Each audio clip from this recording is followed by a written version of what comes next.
Saudara, ini adalah pesan Tuhan bagi anak-anak muda, pemuda-pemudi Kristen masa kini. Mari kita simak, jangan di skip video ini supaya Anda bisa mengerti jelas maksudnya.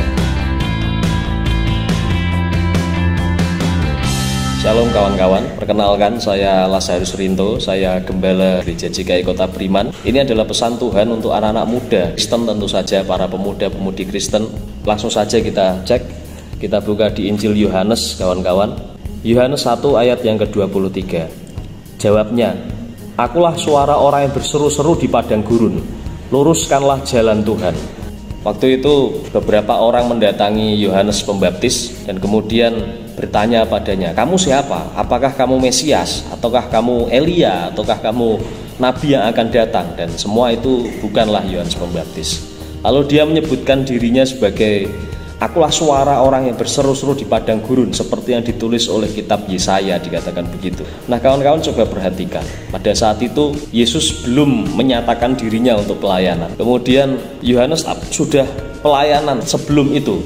Saudara, kita tahu anak-anak muda bahwa hari-hari ini adalah hari-hari persiapan di mana Tuhan Yesus akan datang untuk kali yang kedua. Itu berarti sebelumnya harus ada yang mempersiapkan jalan bagi Tuhan. Harus ada orang-orang yang dipakai Tuhan untuk meluruskan jalan bagi Tuhan. Nah, kawan-kawan, saya mau berkata pada Anda semua anak-anak muda, dari ayat ini kita tahu satu hal, bahwa sebelum kedatangan Tuhan Yesus yang kedua, kita semua mendapatkan mandat dari Tuhan untuk meluruskan jalan bagi Tuhan.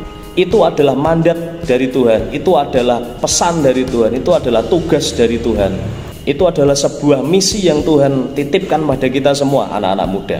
Nah, mengapa anak muda yang perlu mengerjakan ini? Nah, kawan-kawan, begini, yang pertama alasannya adalah soal bonus demografi Indonesia. Apa itu bonus demografi? Pada tahun 2020 sampai 2030, orang-orang usia produktif, yaitu antara 15 tahun sampai 64 tahun, jumlahnya akan sangat banyak dan mendominasi jumlah penduduk di Indonesia. Nah, bayangkan bahwa orang-orang di usia produktif itu jumlahnya 70% dari penduduk Indonesia, yang data tahun 2021 penduduk Indonesia total 272 juta sekian.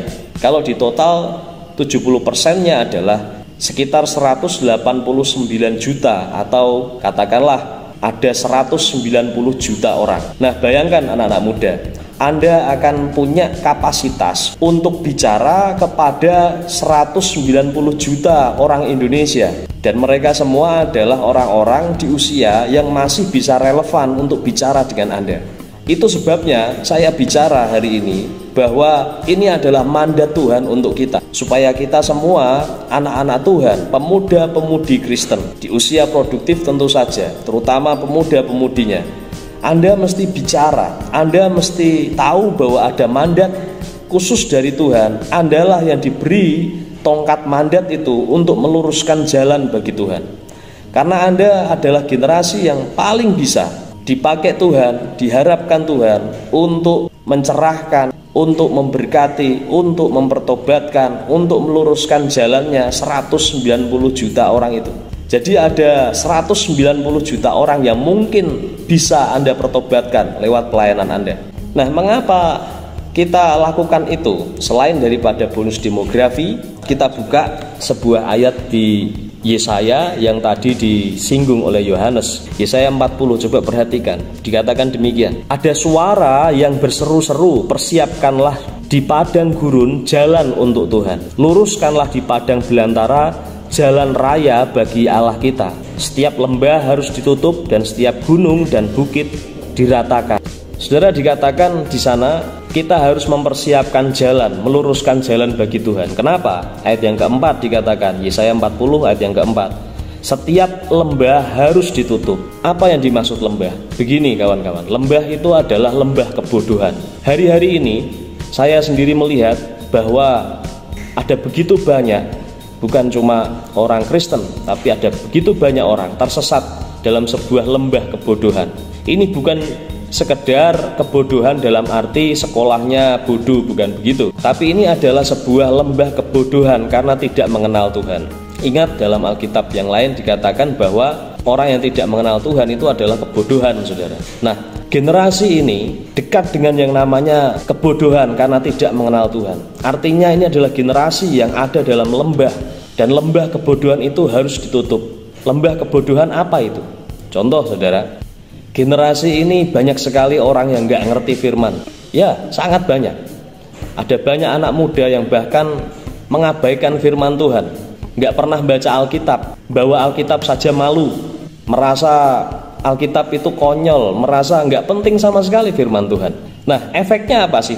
Ketika banyak orang tidak mengerti kebenaran firman Tuhan, maka ada banyak hal yang akhirnya membuat kita ini salah kaprah tentang banyak hal. Contoh, akhirnya ada banyak, kalau Anda lihat tayangan-tayangan di YouTube itu, banyak tayangan yang bercerita tentang orang bertanya pada arwah-arwah. Oke lah, kita menganggap arwah itu ada dan sebagainya. Saya tidak bicara ke sana. Tapi begini, kenapa sih bertanya pada sesuatu yang sifatnya kematian?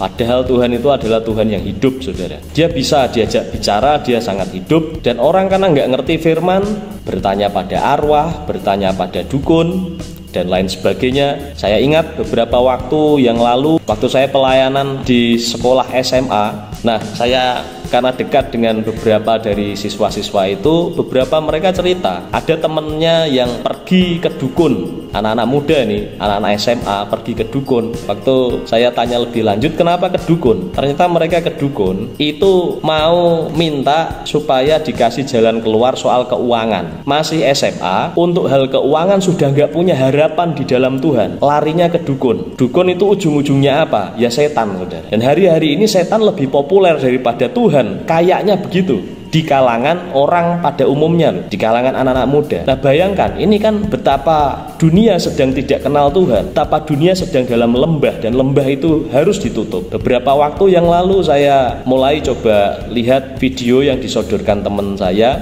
Dia juga adalah murid-murid yang kita muridkan di gereja kami, bilang, "Bang, tolong bicara soal spirit doll atau boneka arwah." Dan wah, itu ngeri sekali ya. Ada orang-orang yang suka memelihara boneka yang di dalamnya dimasuki arwah. Sekali lagi, orang lebih suka melihat sesuatu yang sifatnya kematian, merasa bahwa apa yang dari Tuhan itu tidak berfaedah buat mereka. Nah, dari mana pemahaman ini datang? Ini terjadi karena lembah kebodohan itu. Ada begitu banyak orang masuk dalam lembah kebodohan, dan inilah yang harus ditutup oleh orang-orang yang meluruskan jalan bagi Tuhan, yaitu anak-anak muda. Nah, kemudian kita lanjutkan ayat yang keempat tadi saya bacakan. Setiap lembah harus ditutup dan setiap gunung dan bukit diratakan. Apa itu gunung dan bukit? Gunung dan bukit ini berkata tentang sesuatu yang tinggi yang tidak berasal dari Tuhan. Contoh, sombong, kesombongan. Hari-hari ini tentu ada banyak orang karena sudah punya medsos, masing-masing bisa bersiar kabar untuk khalayak. Banyak orang menyombongkan sesuatu, menyombongkan hartanya dan sebagainya. Nah, ini perlu diluruskan. Nah, kemudian juga bukan cuma menyombongkan, tapi ada banyak gaya-gaya hidup yang itu sifatnya terlalu tinggi, yang itu perlu diluruskan. Contoh, hari-hari ini bahkan mungkin sudah lama ada banyak orang suka berpesta pora. Itu perlu diluruskan. Kemudian kawan-kawan, anak-anak muda, hari-hari ini adalah hari-hari yang ajaib. Bagaimana banyak sekali anak-anak muda yang bisa menjadi kaya mendadak. Mereka begitu cepat pendapatannya dengan cara-cara yang mungkin tidak pernah bisa dipikirkan oleh generasi sebelumnya. Ada yang kaya lewat cryptocurrency, ada yang kaya lewat trading, ada yang kaya lewat affiliate marketing dan sebagainya. Tiba-tiba menjadi kaya. Nah, ini juga ada banyak orang-orang yang ada di bukit-bukit seperti ini yang perlu diratakan. Artinya apa? Mereka perlu diluruskan jalannya. Karena ketika orang menjadi kaya mendadak, saya juga sering menjumpai dalam kegiatan bisnis yang saya lakukan, saya bertemu anak-anak muda yang kaya mendadak. Ada yang siap, ada yang tidak. Dia kaya lewat YouTube, kemudian bahkan keluarganya menghabiskan uangnya. Dia sendiri juga tidak tahu uangnya harus dipakai buat apa. Maksudnya adalah banyak uang yang akhirnya dipakai untuk hal-hal yang fasik, saudara. Kenapa? Karena mereka tidak mengerti firman Tuhan, tidak ada yang meluruskan. Nah, kemudian beberapa lari ke budaya hedonisme. Nah, kawan-kawan, ini perlu diratakan. Dan siapa yang bisa meratakan, siapa yang bisa melakukannya? Adalah kita anak-anak muda yang bisa meluruskan, membuat jalan Tuhan lurus bagi mereka. Kita lanjut ayat yang ke-6. Ada suara yang berkata, "Berserulah, Jawabku, apa yang harus kuserukan? Mungkin Anda bertanya, kita ngomong apa? Apa yang harus diserukan? Dikatakan, seluruh umat manusia adalah seperti rumput dan semua semaraknya seperti bunga di padang. Rumput menjadi kering, bunga menjadi layu. Apabila Tuhan menghembusnya dengan nafasnya, sesungguhnya bangsa itu seperti rumput. Rumput menjadi kering, bunga menjadi layu. Nah kawan-kawan, apa maksudnya rumput menjadi kering, bunga menjadi layu? Begini, rumput itu kita memandangnya enak karena hijau, indah dipandang. Bunga juga sama, indah dipandang. Tapi Tuhan berkali-kali berkata, rumput dan juga bunga itu cepat layu, cepat hilang. Kawan-kawan muda, ini artinya hari-hari ini anak-anak muda banyak mengejar sesuatu yang sifatnya itu tidak abadi, itu tidak kekal, semua mudah hilang. Banyak anak muda yang mendedikasikan dirinya untuk pekerjaan alias sebenarnya motivasinya uang, karena mereka mau menjadi miliarder-miliarder baru. Banyak anak muda yang mendedikasikan seluruh waktunya untuk pekerjaannya bukan cuma uang, tapi yang dikejar adalah pride, kebanggaan. Banyak orang mengejar itu sampai mereka melupakan apa yang perlu diberikan pada Tuhan. Mereka melupakan ibadah, mereka melupakan baca Alkitab, mereka melupakan hubungan dengan Tuhan, apalagi pelayanan. Dan banyak yang seperti itu. Dan ini bukan cuma bicara tentang anak Tuhan saja. Masyarakat sebagian besar seperti itu. Kita semua terjebak dalam hal yang dinamakan mengejar sesuatu yang sifatnya sementara. Beberapa bukan hanya mengejar uang, tapi ada yang sampai melakukan banyak hal hanya mengejar kasih sayang. Kasih sayang dari orang, kasih sayang dari pasangan. Banyak yang jatuh bangun di sana, bahkan masuk dunia kegelapan hanya gara-gara awalnya dia butuh dicintai, dia haus kasih sayang, dan dia kejar itu. Berapa banyak anak-anak muda yang jatuh dalam free sex, yang jatuh dalam pernikahan dini, gara-gara awalnya dia merasa butuh dicintai dan dia kejar itu. Kita semua butuh kasih sayang, tapi ketika kita mengejar itu, jatuhnya adalah kita menjadi seperti rumput yang mudah kering, seperti bunga yang mudah layu. Beberapa juga mengejar kesenangan-kesenangan semu. Ada yang hari-harinya dihabiskan untuk main game, ada yang hari-harinya dihabiskan untuk berfoya-foya, ada yang harinya dihabiskan untuk hanya hobi saja, dan beberapa menghabiskan harinya tanpa melakukan apapun. Saudara, tanpa melakukan apapun itu termasuk kesenangan baginya. Dan saudara, semua kesenangan yang dilakukan itu membuatnya seperti rumput saja yang akan mudah lalu. Dan di ayat yang ke-8 tadi dikatakan, rumput menjadi kering, bunga menjadi layu, tetapi firman Allah kita tetap untuk selama-lamanya. Nah kawan-kawan, inilah kenapa kita perlu meluruskan jalan bagi Tuhan. Generasi ini perlu tahu bahwa firman Tuhan itu penting dan bisa menjadi supply yang sangat-sangat tepat untuk kejiwaan kita masing-masing. Nah bayangkan tadi kita lihat ada begitu banyak orang yang menghabiskan waktunya untuk hal-hal yang fana. Nah coba bayangkan, ada berapa banyak sih anak-anak muda yang hari-hari ini sudah menjadi orang-orang yang tinggal dalam cinta akan firman, yang mau menekuni firman Tuhan. Kan jarang sekali begitu loh. Nah padahal tadi dikatakan di ayat ke-8, firman Allah kita tetap untuk selama-lamanya. Ini adalah kekekalan. Ini adalah sesuatu yang kekal, yaitu firman Tuhan. Nah kita perlu meluruskan, membawa generasi ini kembali menjadi generasi yang mencintai firman. Markus 13 ayat 31 berkata, langit dan bumi akan berlalu, tapi firmanku, perkataanku tidak akan berlalu. Itu yang akan membuat kita selamat. Itu yang akan membuat kita ini memiliki sesuatu kekekalan. Ada nilai-nilai kekekalan yang kita bisa miliki kalau kita mengasihi firman. Nah kita perlu meluruskan generasi ini supaya menjadi orang-orang yang mencintai firman, melebihi mencintai kesenangannya yang sudah kita bahas tadi. Nah kawan-kawan, bukankah itu sesuatu yang tidak mudah? Karena kita berhadapan dengan semua yang sifatnya sekulerisme, kesenangan dunia.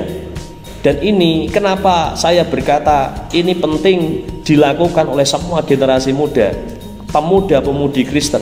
Karena ini bukan pekerjaan yang mudah. Kita perlu saling mendukung supaya ini terjadi, kawan-kawan. Kita perlu saling mendukung supaya banyak orang, makin banyak orang lurus jalannya sesuai dengan jalan Tuhan. Sekali lagi, ini bukan pekerjaan yang mudah, tapi kalau kita mau melakukannya, setiap Anda yang mendengarkan firman Tuhan ini, saya yakin akan ada peluang. Lalu bagaimana caranya kita meluruskan jalan bagi generasi ini? Yang pertama kawan-kawan, kita ingat